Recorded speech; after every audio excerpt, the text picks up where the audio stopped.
Hello everyone, rest API with Zango এই কোর্সে আপনাদের সবাইকে স্বাগতম। এই কোর্সে আমরা বোঝার চেষ্টা করব যে রেস্ট এপিআই কী, তারপর আমরা জ্যাঙ্গো দিয়ে একটা রেস্ট এপিআই তৈরি করব এবং আমরা দেখব যে এই রেস্ট এপিআই ইউজ করে আমরা কীভাবে কোনো একটা রিঅ্যাক্ট অ্যাপের সাথে অথবা যে কোনো অন্য থার্ড পার্টি অ্যাপের সাথে আমাদের সার্ভার কানেক্ট করতে পারি। তো এইখানে আমাদের প্রথমে জানতে হবে যে এপিআই কী, তারপর আমাদের বুঝতে হবে যে রেস্ট এপিআই কী, ঠিক না? সো এই জিনিস সম্পর্কে আমাদের আইডিয়া থাকতে হবে।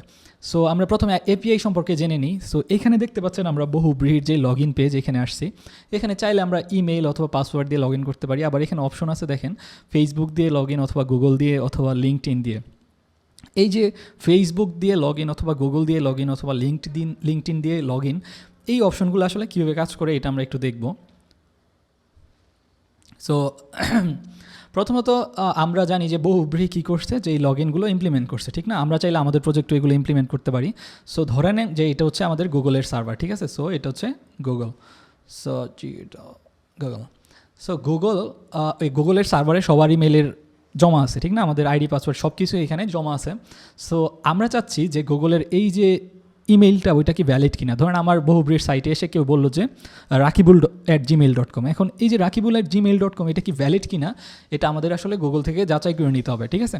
সো বহুব্রী কী করছে, প্রথমে গুগলের বলছে যে ভাই আমি একটা প্রজেক্ট আছে, এখানে আমি হচ্ছে আপনার লগ ইন করার বা সাইন আপ অপশনটা ইউজ করতে চাই। তখন গুগল বলছে যে আচ্ছা তুমি সাইন আপ অপশনটা ইউজ করতে চাও, তাহলে আমার একটা এপিআই আছে, মানে আমার কিছু ইউআরএলের এন্ড পয়েন্ট আছে। ধরেন যে এমন হতে পারে api.google.com/sign up, ঠিক আছে?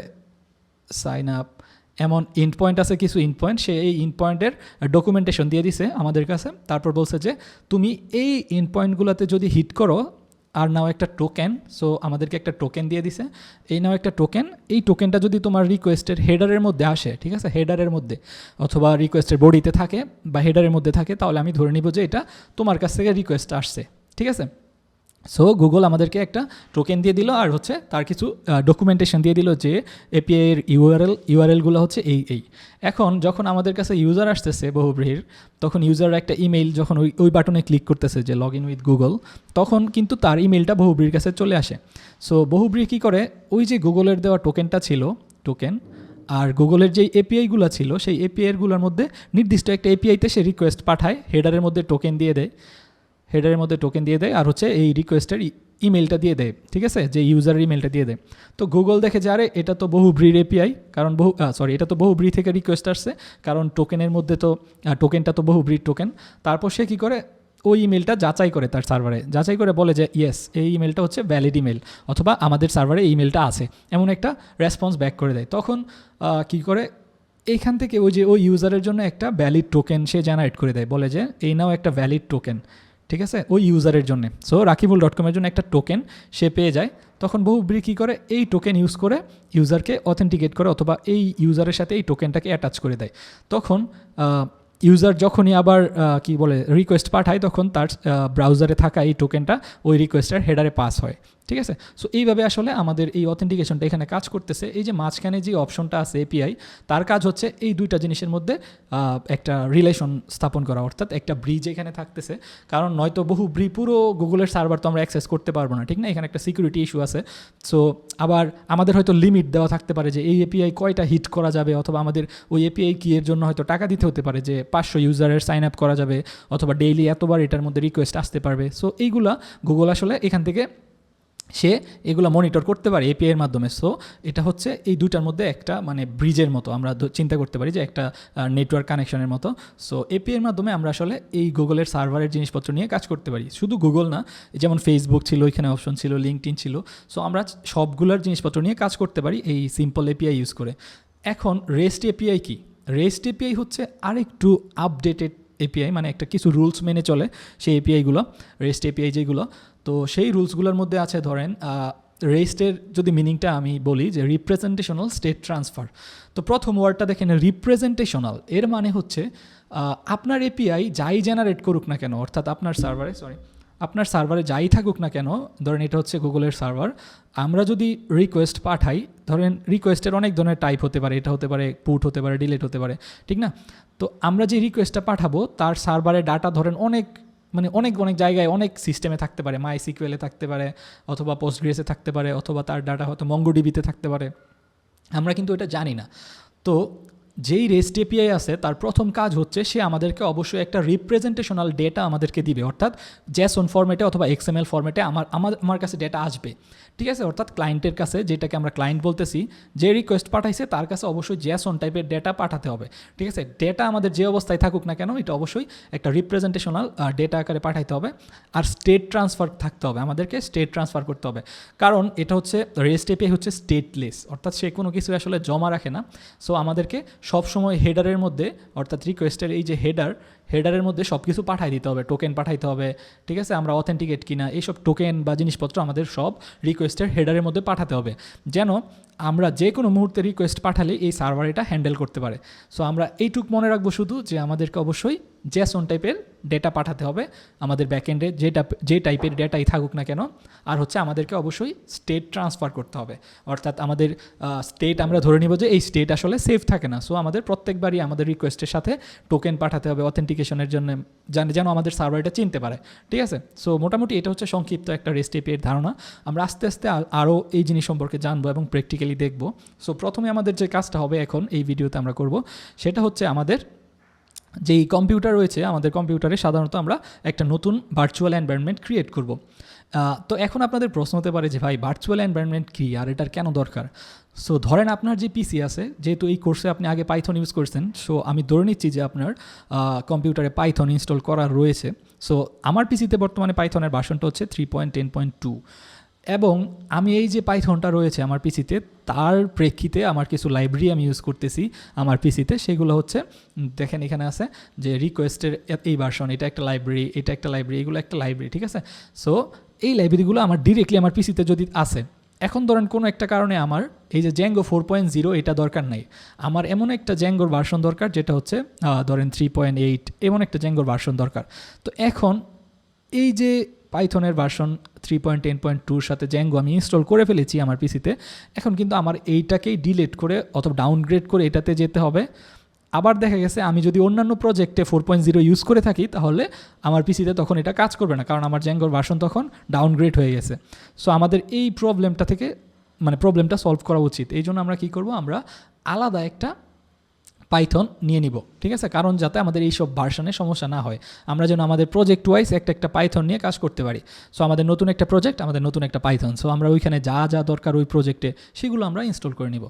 সো এইটা ধরেন আমার মেইন পিসির পাইথন ছিল। সো আমি যখন বলবো যে আমার একটা ভার্চুয়াল এনভায়রনমেন্ট দরকার, সে আমাকে একটা ব্র্যান্ড নিউ পাইথন এনে দিবে, যেটার মধ্যে শুধু পিপ থাকবে, যা দিয়ে আমি অন্যান্য লাইব্রেরি ইনস্টল করতে পারবো, আর বাকি কোনো লাইব্রেরি তখন আসবে না, ঠিক আছে।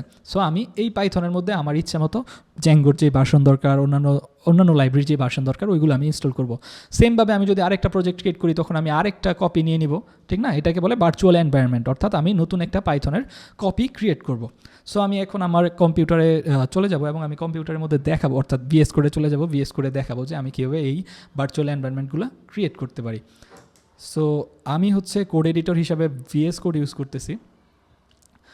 সো বর্তমানে আমি VS কোডের একটা VS কোডে একটা ফোল্ডার ওপেন করে রেখেছি, সেটা হচ্ছে জ্যাঙ্গো রেস্ট। আপনি চাইলে আপনার ইচ্ছে মতো আপনার যেই ফোল্ডার তার নাম দিয়ে দিতে পারেন। সো এখন আমি যদি, এটা হচ্ছে টার্মিনাল, ঠিক আছে, এই পোর্শনটা হচ্ছে টার্মিনাল, এখানে সাধারণত আমাদের ফাইলগুলো শো করে, অর্থাৎ যে ফাইলটা ওপেন থাকবে এখানে শো করবে, আর এইগুলো হচ্ছে আমাদের ফোল্ডারটা। সো বর্তমানে আমার ফোল্ডারের ভিতরে কিছুই নাই, আপনি দেখতে পাচ্ছেন। সো আমি বলবো যে ভাই পাইথনের ভার্সনটা দেখতে চাই। সো আমি বলবো পাইথন 3 ভার্সন, ঠিক আছে। তো 3.10.2 আমি যেটা বলছিলাম। সো আমি যদি এখন এই পাইথনে কী কী লাইব্রেরি আমি ইউজ করতেছি এটা দেখতে চাই, তাহলে আমি বলবো যে pip3 ফ্রিজ, ঠিক আছে।